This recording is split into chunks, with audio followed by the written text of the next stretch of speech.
Hey everybody, Mike Miller with the Herald-Times, columnist Jeremy Price. Back at Assembly Hall. Thank goodness, man. It feels like it's been a while. Yeah, Late it has night been a too. while. Get used to these late nights. Yeah. I don't think there's outside of the Michigan State game on Michigan Sunday. State Man, on we are Sunday, and then night maybe owls. the to be announced time for Maryland at the end of the season.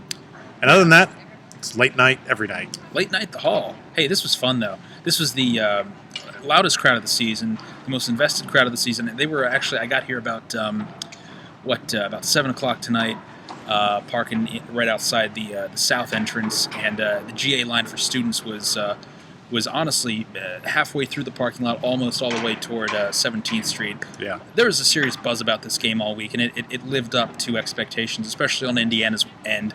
A 85-78 victory over the number 4 Hawkeyes.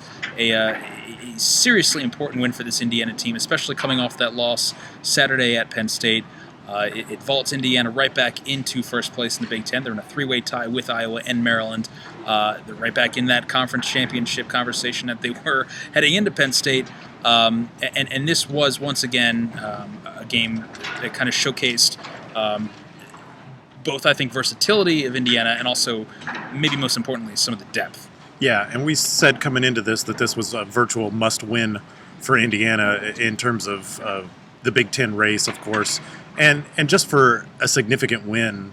I mean, Iowa's, I think, certainly the best team they've played this season, and by far and away the best team that's been in Assembly Hall this season. I mean, that was sort of the thing that jumped out to me about this one is just this felt like Indiana basketball. It felt unlike any other game this year. I mean, Wisconsin or Creighton maybe were the next best thing in this building, yes. Yeah. To that this year for Indiana, and in Assembly Hall. So big game, and in a big game situation, Indiana does what it does really better than anybody in the country, which is beat a top 5 team. Yeah. 6 top 5 wins in the last 5 years for Indiana at home, most in the country. So real impressive showing for Indiana.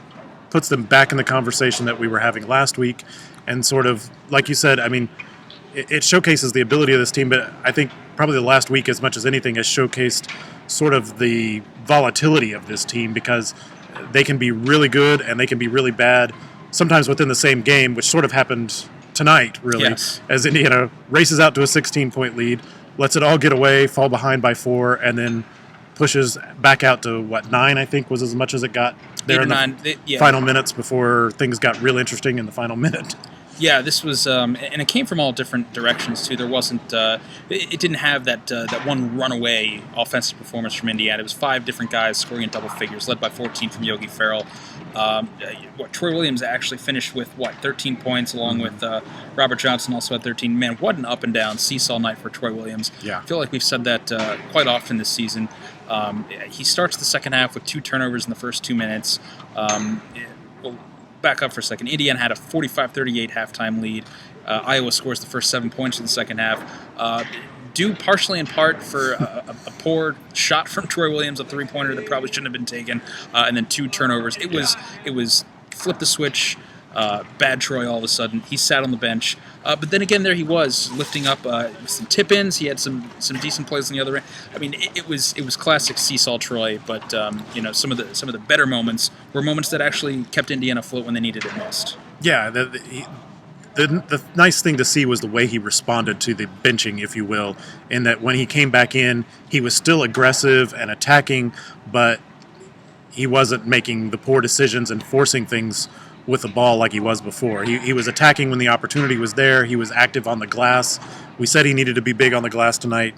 7 rebounds, I think. He was, seven rebounds as it turns out, 5 of them offensive, which that, as much as anything, that was the story of the night for Indiana, the offensive rebounding. Only 14 assists on 29 made field goals for Indiana, which is a fairly low number for this team that's so good at sharing the ball. Yogi only had 1 assist, I think it was, tonight. But the way they attacked the glass was what sort of salvaged a lot of possessions for them.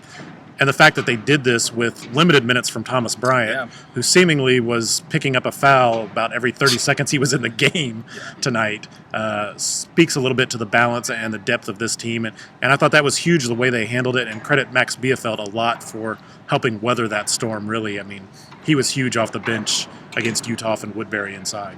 Yeah, he got some pretty good wins from Juwan Morgan, especially down the stretch. I think the second half. He didn't play till the second half. He didn't play at all in the first half. No, 3 minutes left, he comes up with a huge offensive rebound for a tip-in at a crucial moment for Indiana.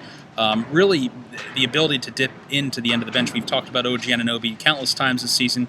Just an immensely valuable person to come off the bench, and the ability he has to defend virtually every position on the floor.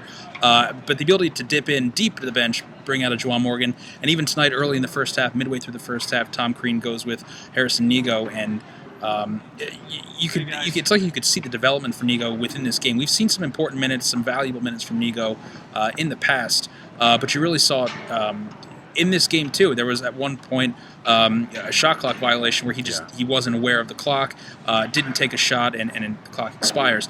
Later on, he comes in the second half. He appeared more confident, more assertive, and he went down to the baseline, hit a big jumper at a time when Indiana needed a basket. So that was, I think, Harrison Nego, unsung hero for this game tonight. Yeah, I think definitely, and not just offensively, but especially defensively. He came in with 9:35 left. It was right after Bryant had picked up his fourth foul, I think it was. And as a matter of fact, I don't think Bryant played again the rest of the game, as a matter of fact.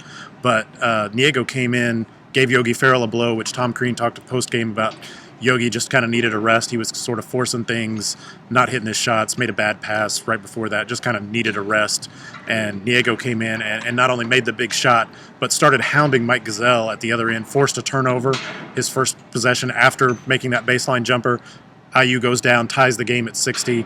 I think Utah made a free throw to give Iowa the lead back after that, but then Indiana took the lead for good a possession later. And I thought Niego really kind of set a defensive tone, and that defensive intensity, which Indiana had at the start of the game and sort of faded as the first half went on, was missing throughout the first part of the second half. Indiana got that back thanks to Niego for that final 9 minutes. And then I thought their defense down the stretch, even when they gave up points, was so much better. There was just so much more effort. The way they were flying around screens, running guys off the three-point line. When guys were driving, they were doing just a much better job of trying to wall up and throw their bodies in there. And it was just night and day difference. And ultimately, that investment in the defensive end of the floor, in the rebounding, and all those things, it was what was missing at Penn State, and it's what won them this game. Yeah, just a better focus, like you said, a better focus, played within control of themselves, and it comes at a very important time. Obviously, you mentioned what it does for the Big Ten picture for Indiana. Obviously, gives Indiana that signature win it needs on its NCAA tournament resume, but it comes at such an important moment this week, too. This is a really tough turnaround when you look at Sunday afternoon's game up in East Lansing. Michigan State's had a couple days to rest ahead of this one for Indiana, so they're going to be coming in rested, but and more than anything, angry, exactly. Angry after that game at Purdue, and rightfully so. It's going to be a really tall order going up in East Lansing and playing that team on Sunday afternoon. But this is the kind of momentum, this is the kind of just the propeller performance that Indiana needed to kind of take up there to Michigan. It does, and as much as anything, we know it's going to be a tall task to win at Michigan State, obviously. Even if Indiana goes up there and plays well, it could very easily lose that game.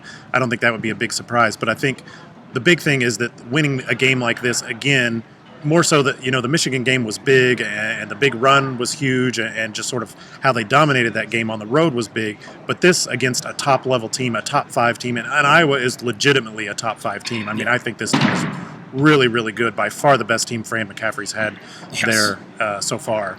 Just the balance and the depth that this team has. To be able to beat a team like this, even though it's at home, is just huge and shows the potential. Forget the resume, forget the Big Ten race. It just kind of shows this team what it's capable of and gives it some confidence as it goes down the stretch here and plays at Michigan State. Purdue comes to Assembly Hall. Maryland's still ahead. A trip to Iowa City, which I don't think that's going to be any fun trip for the Hoosiers either, but there's just that confidence to know that you're capable of beating a team like this, and that really can't be undersold at this point. Yeah, it almost seemed to me they maybe got a little bit of a monkey off their back, just proving to themselves that they can. I mean, this is the first ranked opponent they've seen since Duke. We all know how that went. From there, they kind of raced ahead and were, I think, to some degree, a product of their schedule. But they had also played well too. But to have the kind of well-rounded, performance that they had tonight, I think definitely can serve them well moving forward. We'll see what it does. It's going to be pretty fun up there on Sunday, as Tom Crean said. It only gets easier. It's Michigan State. It's on the road. We'll see what happens. Breslin Center, 1 o'clock. I think so. 1 o'clock. See That's you what there, I'm guys. shooting for. Yeah, we'll be there at some point. See ya.